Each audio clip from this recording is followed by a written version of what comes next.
नमस्कार आप सभी को। बहुत स्वागत है आपका हमारे YouTube चैनल पर। अपने प्रैक्टिस सेशन को आगे बढ़ाते हैं और आज हम थोड़ा सा एक चार्ट को समझने की कोशिश करते हैं। आ, ये देखिएगा, सबसे पहले क्वेश्चन देख लेते हैं। सबसे पहले कि हमारे पास क्वेश्चन क्या है। तो पहले तो मैं आपको बता देती हूँ, मेल चार्ट है। आप इनका डेट ऑफ बर्थ चाहें तो नोट कर सकते हैं। ये मेल चार्ट है। 15 मई 1985, 5 बजे सुबह यानी मॉर्निंग के 5 AM और जयपुर का इनका जन्म। आप चार्ट ध्यान से देखिएगा। मैं सीधा क्वेश्चन ही बोल देती हूँ, फिर उसको कैसे सॉल्व करना है वो हम देख लेते हैं। इनका क्वेश्चन था कि इनके कार्य क्षेत्र में वैसे कोई मेजर कोई बहुत ज्यादा कोई इश्यूज नहीं है, लेकिन कार्य क्षेत्र में पीठ पीछे लोग बुराई थोड़ी सी करते हैं। तो उसको हम चार्ट से कैसे समझें, है ना।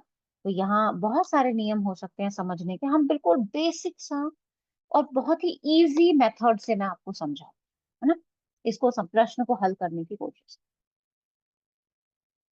अब देखो यहाँ पे ना, क्वेश्चन समझो क्या आया है। पीठ पीछे, पीठ पीछे यानी जिसका हमें पता ना चले, है ना।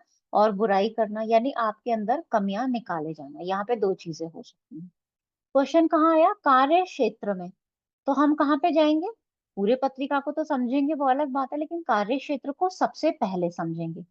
तो एक तो ये पॉइंट हो गया। और छठे हाउस हमें परेशान करता है किसी ना किसी वे में। सिक्स्थ जो हाउस है वो निंदा का भी हाउस है। अगर आप उत्तर कालामृत को उठाएंगे तो वहां पे निंदा जैसे शब्दों का प्रयोग किया है। तो छठे हाउस का स्वामी कहाँ आ गया? लग्न में। किसके साथ है? राहु के साथ में, है ना। और बुध क्या होता है ना, बुध की जब आप राशि देखोगे तो उसमें दो लोग दिखाए गए हैं। ठीक है, खैर राशि अभी जेमिनाई वाला शायद अपलोड हो गया होगा वीडियो, तो वहां पे आप समझ सकते हैं जेमिनाई राशि के बारे में। मैं यहाँ पे अभी ज्यादा डिस्कशन नहीं कर रही। तो बुध का लग्न में आना यानी छठे का प्रभाव लेते हुए बुध का लग्न में आना, और साथ में राहु का इम्पैक्ट होना, तो छठे भाव से जो निंदा बोला गया है वो यहाँ पे आप समझ सकते हैं। और छठा जो हाउस है वो हमारे करियर स्थान से कहाँ है? नवम। करियर स्थान का जो भाग्य है वो कहाँ गया? अपने से आठवां चला गया। और आठवां स्थान कौन सा बना? लगन बना। तो यहाँ आप इससे बड़ी इजीली समझ सकते हो। दूसरा हम इसको कैसे समझ सकते हैं? दशम में गुरु प्लेस्ड है। गुरु की मूल त्रिकोण कहाँ है? भाग्य स्थान में। तो करियर में कोई इशू नहीं है, क्योंकि भाग्येश खुद आ, हमारा कर्म स्थान में आके बैठे हुए हैं। तो ऐसा आदमी ना, क्योंकि मकर राशि में गुरु है। अब यहाँ हम नीच की या उच्च की कोई भी बात नहीं करेंगे, हम जनरली गुरु को देख रहे हैं ना। तो ऐसा आदमी थोड़ा सा उसूलों के पक्के होते हैं। वो किसी की बातों से ना दबने वाले नहीं होते। तो इसको भी यहाँ पे समझ सकते हो। गुरु की जो दूसरी राशि है वो 12वें स्थान में है। और वो कहाँ है? 10th हाउस में है। यानी कि 9th हाउस का भी प्रभाव है और 12वें स्थान का भी प्रभाव है। दोनों राशियों का प्रभाव लेगा। तो एक तरफ ठीक है, करियर में दिक्कत नहीं है क्योंकि भाग्येश आके बैठा है। दूसरी तरफ 12th लॉर्ड का जो प्रभाव है, 12th राशि क्या है? लगन से 12वीं। यानी लगन से 12वां जो लगन की हानि बताएगा। अब हानि कैसे हो रही है?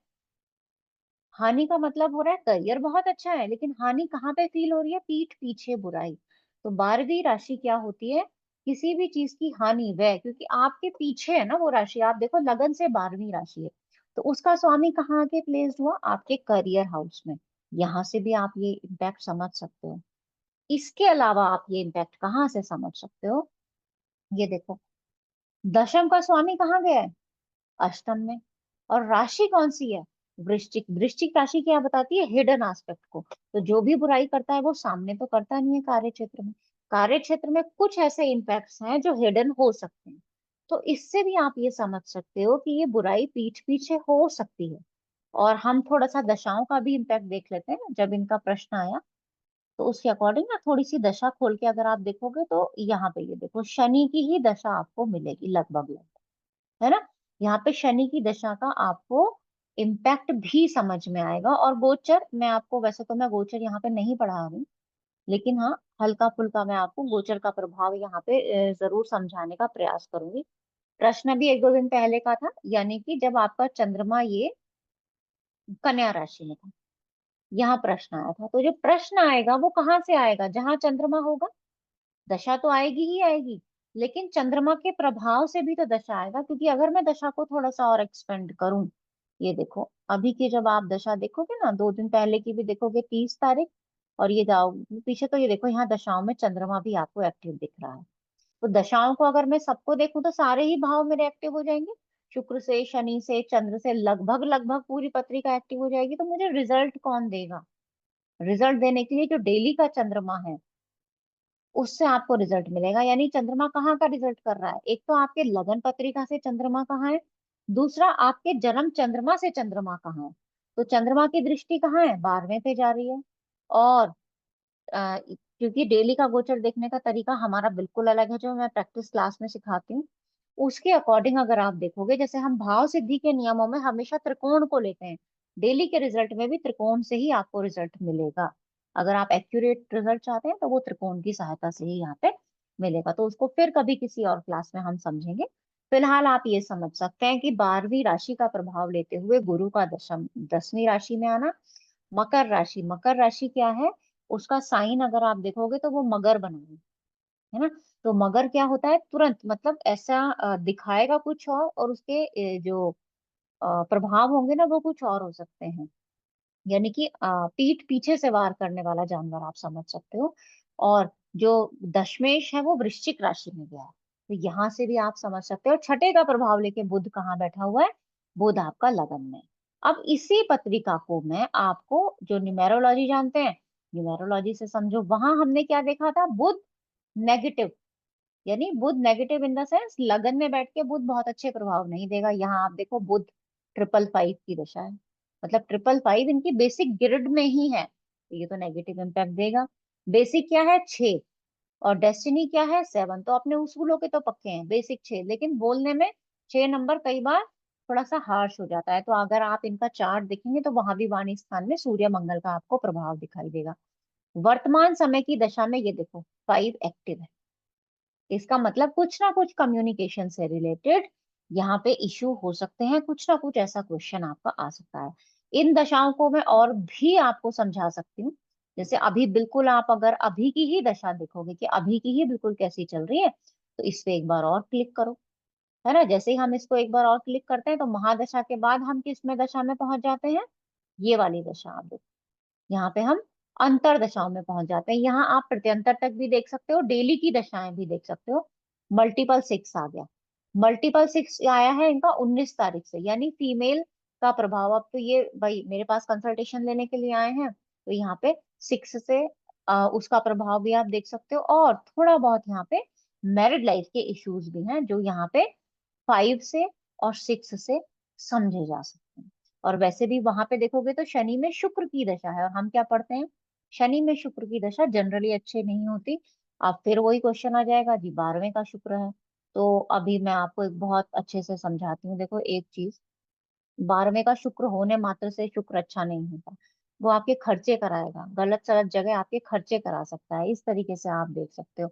अगर आपको सप्तम का रिजल्ट देखना है तो 12वें जाना शुक्र का बिल्कुल भी अच्छा नहीं है। तो खाली एक 12वें में शुक्र है उससे आप शुक्र को अच्छा ना माने। शुक्र 12वें में है, छठे को देखिएगा तो डायबिटीज भी देगा, हार्मोनल इश्यूज भी देगा, पैसे भी ज्यादा खर्च कराएगा, और वैवाहिक जीवन के लिए भी अच्छा नहीं है। तो शुक्र है किसके लिए अच्छा? किसके लिए अच्छा है ना? तो ये हमें समझना पड़ेगा कि जिस चीज की हम 12वें में बात कर रहे हैं उसके लिए सिर्फ शुक्र अच्छा हो सकता है।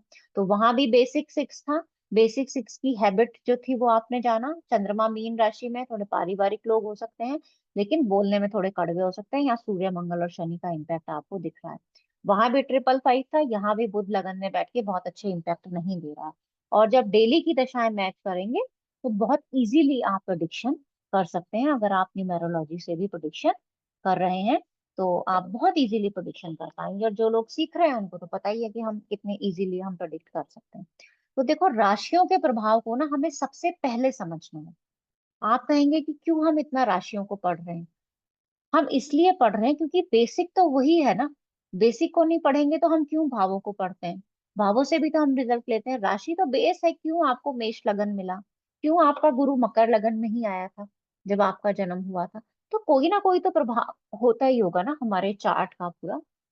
तो यहाँ हम कोशिश करेंगे कि इस तरह के ही बाकी प्रभावों को समझा जाए अपने प्रैक्टिस क्लासेस में। तो आज के लिए इतना ही रखते हैं, आगे फिर ऐसा ही वीडियो लेके आपके सामने उपस्थित हूँ। बहुत बहुत धन्यवाद।